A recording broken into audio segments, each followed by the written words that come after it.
Hello guys, তো আরেকটা নতুন রিজনিং নিয়ে চলে এসেছে তোমাদের। এটাকে বলা হয় মিসিং নাম্বার। তো যারা পারো তারা করে উত্তরটা কমেন্টে জানিয়ে দাও, যারা পারো না তারা দেখে শিখে নেবে আজকে, এবং মনোযোগ সহকারে শিখবে যাতে পড়াতে তার শেখা না লাগে এমন রিজনিংগুলো।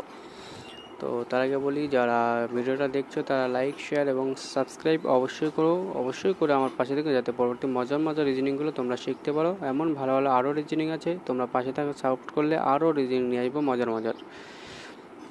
আশা করি একবার শিখলে, মনোযোগ সহকারে দেখলে পরবর্তীতে আর শেখা লাগবে না। তো অবশ্যই লাইক, শেয়ার, সাবস্ক্রাইব করে পাশে থেকো এবং চলো রিজনিংটা করা যাক। দেখি কীভাবে এসছে।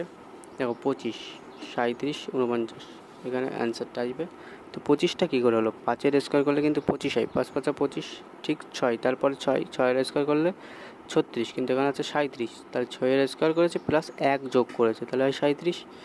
ঠিক তেমনভাবে ওখানে 7-7-এর স্কোয়ার করেছে, 7 7 49, দেখো একবার স্কোয়ার করেছে, একবার 1 যোগ করেছে, একবার স্কোয়ার হয়েছে, তাহলে এখানে 7-এর পরে 8 স্কোয়ার হবে প্লাস 1 যোগ হবে, 8 8 64 প্লাস 1, 65 আমাদের কারেক্ট অ্যান্সার হয়ে যাবে।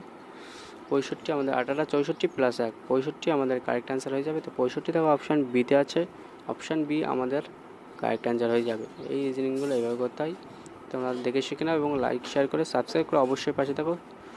আরও মজার মজার রিজনিং তোমাদেরকে যাতে শেখাতে পারি সেই হিসেবে তোমরা সাহায্য করো আমাকে। বাই গাইস, ভালো থেকো।